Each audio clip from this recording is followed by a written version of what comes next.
Assalamualaikum warahmatullahi wabarakatuh. Alhamdulillah, hari ini kita akan melaksanakan ujian skripsi atas nama Gita Rahayu NIM 16010101084 dengan judul Pengaruh Metode Menghafal terhadap Peningkatan Aspek Kognitif Peserta Didik pada mata pelajaran PAI di SMA Negeri 6 Sinjai. Assalamualaikum warahmatullahi wabarakatuh.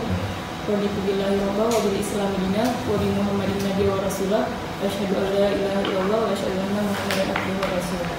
Segala puji hanya milik Allah yang sampai hari ini masih memberikan kita kesehatan dan kesempatan untuk dapat berkumpul di tempat ini. Salawat dan salam tak lupa pula kita kirimkan kepada junjungan kita Nabi besar Muhammad SAW yang mana beliau adalah suri tauladan bagi kita semua. Baik, terima kasih kepada Bapak Penguji 1, Bapak Dr. Ismail MPD, dan Bapak Penguji 2, Bapak Jamaluddin SPDI MPDI.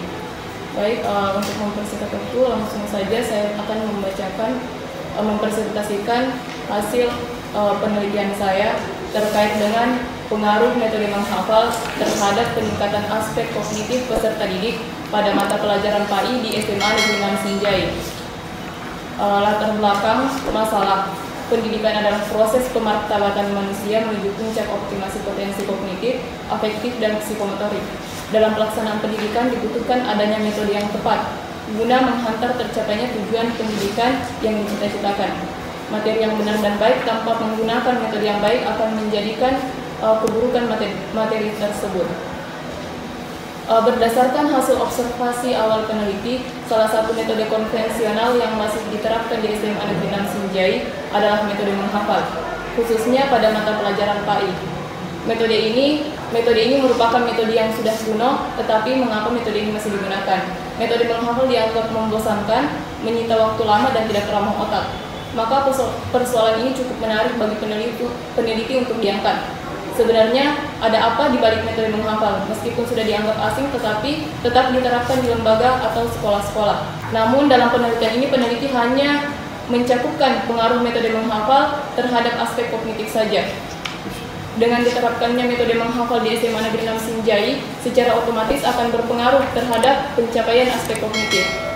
Karena kemampuan menghafal mereka itu berbeda-beda atau bermacam-macam. Ada yang sanggup menghafal, ada yang kurang untuk menghafal, bahkan ada yang tidak sanggup untuk menghafal. Maka dari itu perlu ditanyakan, apakah metode menghafal berpengaruh terhadap peningkatan aspek kognitif peserta didik pada mata pelajaran pendidikan agama Islam. Ada perumusan masalah, yaitu apakah ada pengaruh metode menghafal terhadap peningkatan aspek kognitif peserta didik pada mata pelajaran PAI di SMA Negeri 6 Sinjai. Tujuan penelitian untuk mengetahui pengaruh metode menghafal terhadap peningkatan aspek kognitif peserta didik pada mata pelajaran PAI di SMA Negeri 6 Sinjai.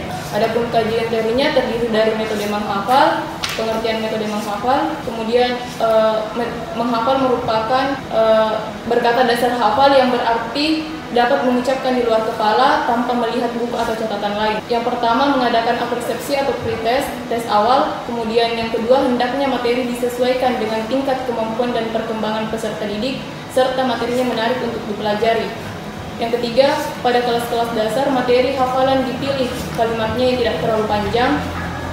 Pada kelas-kelas yang sudah maju dapat diberikan cerita-cerita menarik, syair-syair yang indah, dan kata-kata hikmah yang dapat menggugah jiwa dan semangat peserta didik. Yang keempat, menuliskan materi hafalan di papan tulis dengan tulisan yang indah sehingga dapat membangkitkan dan menggugah semangat untuk belajar dan dibaca secara bersama-sama untuk mempercepat proses hafalan. Yang kelima, sering-sering melakukan ulangan hafalan. Adapun aspek kognitif, yang mana kemampuan kognitif dapat dipahami sebagai kemampuan anak untuk berpikir lebih kompleks serta kemampuan melakukan penalaran dan pemecahan masalah. Indikator-indikator kemampuan kognitif yang pertama ada pengetahuan hafalan, pemahaman, aplikasi atau penerapan, analisis, sintesis, dan evaluasi. Hasil penelitian yang relevan. Yang pertama ada Gusniarti 2011 dengan judul Skripsi Penerapan Metode Hafalan dengan Teknik Bagian-Bagian untuk Meningkatkan Kemampuan Menghafal Surat-Surat Pendek pada Bidang Studi Pendidikan Agama Islam kelas 4 SD Negeri 018 Salah, Kecamatan Kampar Utara, Kabupaten Kampar. Kemudian yang kedua, Nur Malika 2010 dengan judul Skripsi Perbedaan Prestasi Belajar Antara Metode Ceramah dan Metode Hafalan dalam pembelajaran PAI di SMAI HI Pondok Pinang, Jakarta Selatan. Skripsi Pendidikan Agama Islam Universitas Islam Negeri Syarif Hidayatullah. Andia Fajarini, metode menghafal pada penghafal Al-Quran dan implikasinya pada layanan penguasaan konten dalam bimbingan dan konseling. Kausari 2019 dengan judul Skripsi Efektivitas Metode Hafalan terhadap Prestasi Belajar Pendidikan Agama Islam Santri di TPA Muhammad Sabul Akhlak Unggul. Skripsi Pendidikan Agama Islam Universitas Islam Negeri Ar-Raniri, Banda Aceh. Adapun hipotesis dalam penelitian ini yang hanulnya tidak terdapat pengaruh metode menghafal terhadap peningkatan aspek kognitif peserta didik pada mata pelajaran PAI di SMA Negeri 6 Sinjai. Kemudian HA, terdapat pengaruh metode menghafal terhadap peningkatan aspek kognitif peserta didik pada mata pelajaran PAI di SMA Negeri 6 Sinjai. Jenis penelitian yang digunakan adalah jenis penelitian survei terhadap objek penelitian. Pendekatan penelitian yang digunakan adalah pendekatan kuantitatif. Kemudian definisi variabel independen atau variabel bebas atau variabel X dalam penelitian ini yaitu metode menghafal. Kemudian variabel dependen atau variabel Y dalam penelitian ini adalah peningkatan aspek kognitif peserta didik. Tempat dan waktu penelitian. Penelitian ini dilaksanakan di SMA Negeri 6 Sinjai, Kecamatan Sinjai Barat, Kabupaten Sinjai. Adapun waktu penelitian yaitu kurang lebih 1 bulan. Populasi dalam penelitian ini berjumlah 379 peserta didik. Kemudian berdasarkan tabel Ritchie and Morgan, sampel yang dihasilkan dari populasi 379 adalah sampelnya yaitu 186 peserta didik. Dalam pengambilan sampel, peneliti menggunakan probability sampling, tipe proportionate, stratified random sampling. Kemudian teknik pengumpulan data yaitu metode kuesioner atau angket dan juga metode dokumen. Instrumen penelitian ada lembar kuesioner dan alat dokumen. Teknik analisis yang digunakan yaitu analisis regresi sederhana dengan bantuan aplikasi SPSS 25. Hasil penelitian, gambaran umum lokasi penelitian.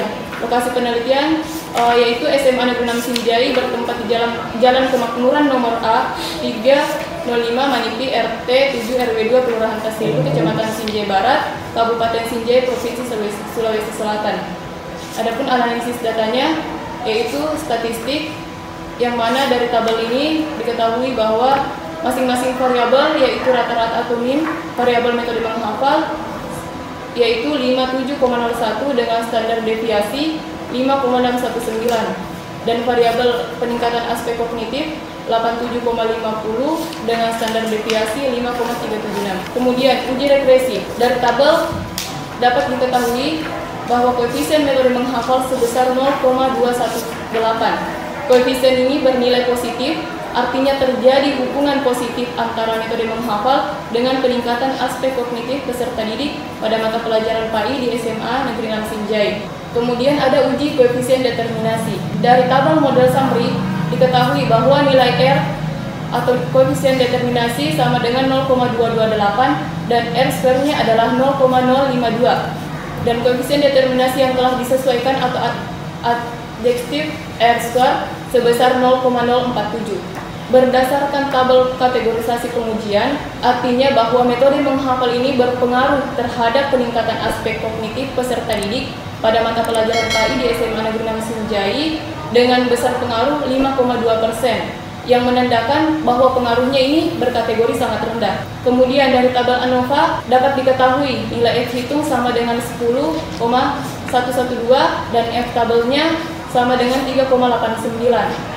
F hitung sama dengan 10,112 lebih besar daripada F tabel sama dengan 3,89. Maka H0-nya ditolak dan HA diterima. Artinya, terdapat pengaruh metode menghafal terhadap peningkatan aspek kognitif peserta didik pada mata pelajaran PAI di SMA Negeri 6 Sinjai. Jadi sesuai dengan hasil yang diperoleh dapat disimpulkan bahwa HA diterima artinya terdapat pengaruh metode menghafal terhadap peningkatan aspek kognitif peserta didik pada mata pelajaran PAI di SMA Negeri 6 Sinjai. Dari tabel di atas juga dapat disimpulkan uji hipotesis dengan koefisien dapat dinilai. Nilai SIP itu 0,002 lebih kecil dari nilai probabilitasnya atau sama dengan 0,05.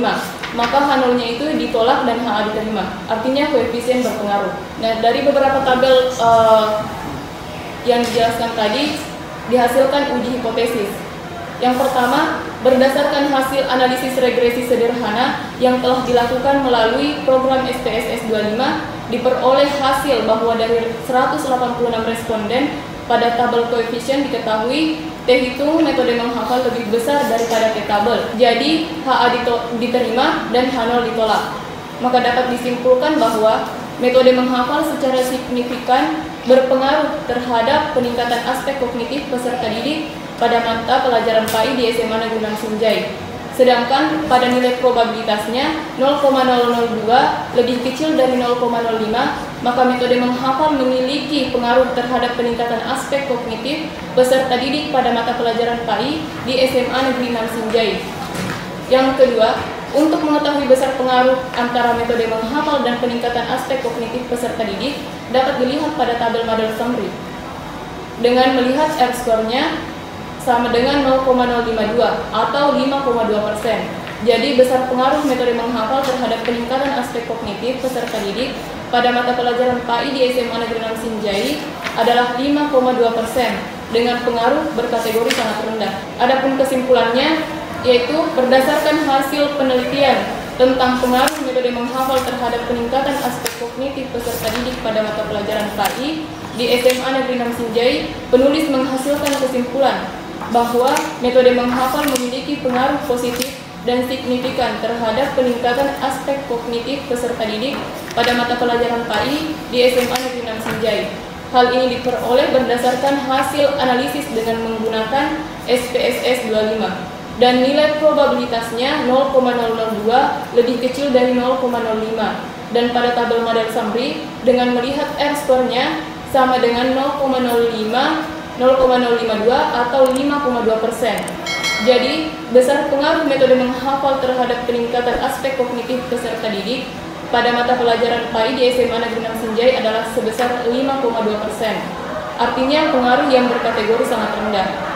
Sisanya dipengaruhi oleh variabel lain atau faktor lain di luar metode yang tidak digunakan oleh peneliti. Sekian dan terima kasih. Assalamualaikum warahmatullahi wabarakatuh. Selanjutnya saya persilahkan kepada Bapak Jamaluddin, SPDI, FPDI. Oke, Saudari Gita Rahayu, Anda meneliti pengaruh metode menghafal. Pertanyaan saya pertama dulu, motivasi apa yang menarik terhadap yang Anda teliti ini, padahal metode menghafal ini salah satu metode yang tahu kapan mulainya. Kira-kira motivasi apa yang Anda ini mau ambil ini, padahal banyak metode-metode lain yang mungkin lebih menarik daripada metode menghafal. Terima kasih Pak. Justru itu Pak yang membuat saya tertarik untuk mengambil judul ini karena metode kita ketahui bahwa metode ini sudah kuno, tetapi mengapa di sekolah ini masih tetap digunakan? Padahal sudah lama. Dan berdasarkan hasil observasi, metode ini dikatakan bahwa metode yang menyita waktu, kemudian membosankan, dan juga tidak ramah otak. Oleh karena itu Pak, saya mau tahu apakah ada pengaruh terhadap peningkatan aspek kognitif ataukah tidak? Oke, indikator menghafal apa? Ini indikatornya Pak, langkah-langkahnya Pak yang saya masukkan sebagai indikator. Ya? Langkah-langkahnya Pak. Teorinya siapa? Dari buku Zainal Arif dan Murtad. Dari buku kemampuan kognitif. Ini Anda ambil indikator, ini tidak jelas sumber indikatornya dari mana, ya? Skripsinya siapa? Aqidatul Islam. Apakah itu memang teorinya akidah? Pantas teorinya siapa? Ini Anda hanya secara keseluruhan, semestinya harus per kelas. Berapa jumlah siswa per kelas? Berapa yang kita jadikan sampel? Padahal di bawah 4 itu kan hanya ada 2 poin. Satu, gambaran umum. Yang kedua apa? Ya, hasil penelitiannya. Apa hasilnya? Apakah ini dikategorikan hasil penelitian? Saya tanya dulu, jawab dulu. Kalau ini dikategorikan berarti masuk, kalau tidak, ya? Apa alasannya mengatakan masuk? Ini didapatkan dari penelitian Pak. Maksud saya, apakah dia harus ada di sini sebagai hasil penelitian atau tidak? Ini kan sudah masuk hasil.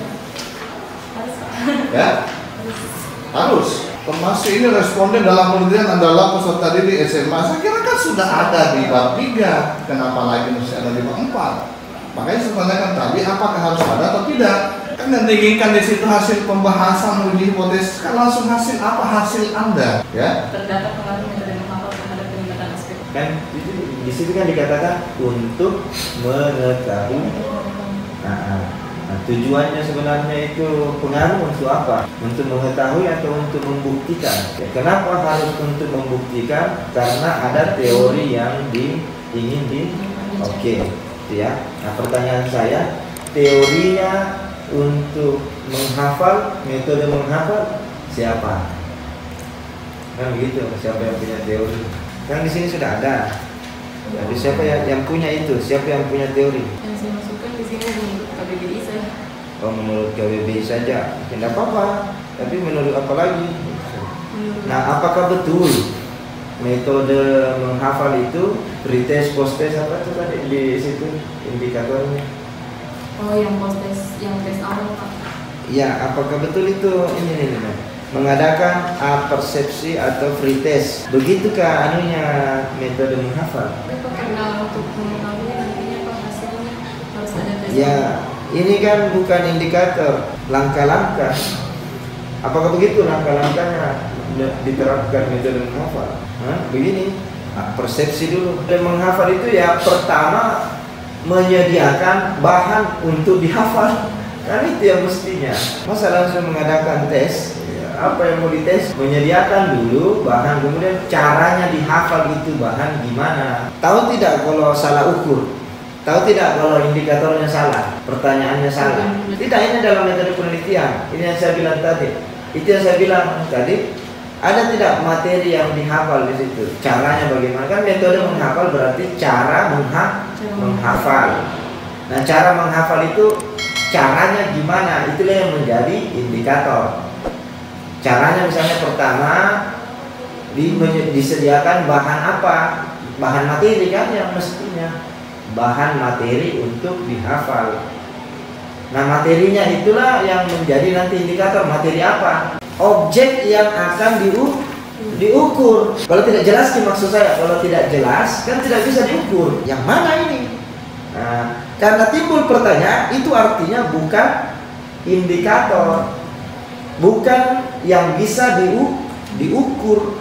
Kenapa? Karena saya lihat di sini instrumennya itu tidak cocok. Nah, instrumen Anda juga di sini, guru memberi tes awal, kemudian metode hafalan, metode menghafal sangat mendukung. Ya, tidak connect. Semua ini angka-angka ini bagaimana caranya ditahu bahwa ini valid Pak, instrumen saya itu valid. Instrumen ada berapa? Angket kan? Nah, instrumen angketnya itu valid.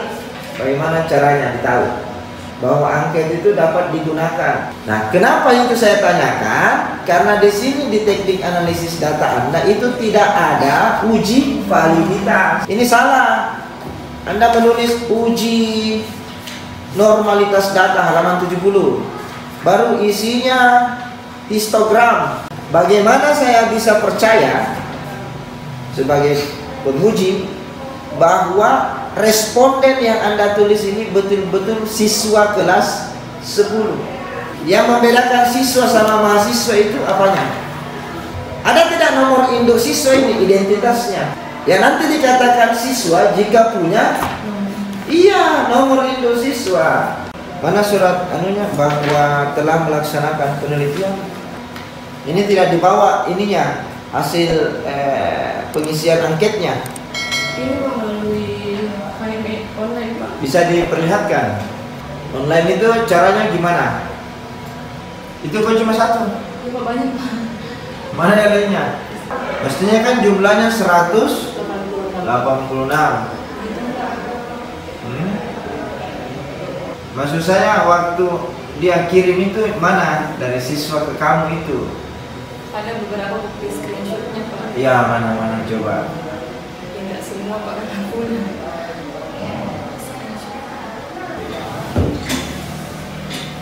Begitu memang rektor. Silakan dulu meninggalkan tempat ini di luas, baru nanti saya akan panggil kembali. Pada hari ini, Rabu, tanggal 10 Juni tahun 2020, bertempat di ruangan Senat, Kampus Institut Agama Islam Muhammadiyah Sinjai, dilaksanakan ujian skripsi mahasiswa atas nama Gita Rahayu NIM 160101084, Program Studi Pendidikan Agama Islam. Judul skripsi pengaruh metode menghafal terhadap peningkatan aspek kognitif peserta didik mata pelajaran PAI di SMA 6 Sinjai dengan nilai 80 dan dinyatakan lulus dalam ujian skripsi dengan catatan revisi kecil. Baik, untuk kesan-pesannya selama penelitian atau bimbingan. Yang pertama itu selama penelitian, saya meneliti pada saat masa pandemi, di mana untuk mendapatkan hasil penelitian itu bisa dikatakan kewalahan, karena untuk menyebarkan angket itu banyak siswa yang mengabaikan. Jadi sangat sulit, betul-betul butuh kesabaran untuk mendapatkan hasil penelitian. Kemudian untuk bimbingannya, silakan, apa disebut apa kelemahannya nanti untuk perbaikan ke depan. Untuk kelemahannya, jujur saja Pak, saya bimbingan cuman di proposal itu cuman 2 kali. Kemudian di skripsi pun 2 kali. Jadi saya bimbingannya itu melalui teman-teman. Jika ada teman-teman yang dari penelitian dari pembimbingnya, saya melihat apa yang dikoreksikan sehingga saya juga bisa memperbaiki skripsi saya melalui hasil bimbingan teman-teman saya. Ucapan terima kasih ya, pastinya yang pertama itu kepada Allah Subhanahu wa Ta'ala yang telah memberikan saya kesehatan, kemudian kemudahan dan kelancaran, kemudian yang kedua itu dan yang paling utama juga itu orang tua saya Pak. Meskipun kami kalau dari segi materi kami betul-betul kekurangan, tetapi orang tua saya masih tetap berusaha bagaimana bisa mencukupi kebutuhan kuliah saya. Kemudian orang tua saya yang senantiasa mendoakan, dan juga mungkin dari kampus ya Pak, utamanya karena saya adalah salah satu mahasiswa bidik misi yang mungkin jika tidak ada beasiswa itu mungkin saya tidak akan bisa melanjutkan kuliah saya, karena harapan saya satu-satunya itu adalah beasiswa bidik misi. Dan saya sangat berterima kasih di kampus IAIN Sinjai memberikan saya kesempatan untuk menerima bidik misi, dan alhamdulillah hari ini saya bisa menyelesaikan skripsi saya. Terima kasih kepada saudari Gita Rahayu, dan selamat Nanda telah menyelesaikan skripsinya dan disampaikan kepada orang tuanya sebagai tanda syukur. Dan ingat selalu bahwasanya jangan berhenti untuk belajar dan bisa lanjut ke jenjang yang lebih tinggi lagi di S2 dan S3. Baik, mari kita tutup sidang ujian skripsi atas nama saudari Gita Rahayu dengan bersama-sama membaca hamdalah.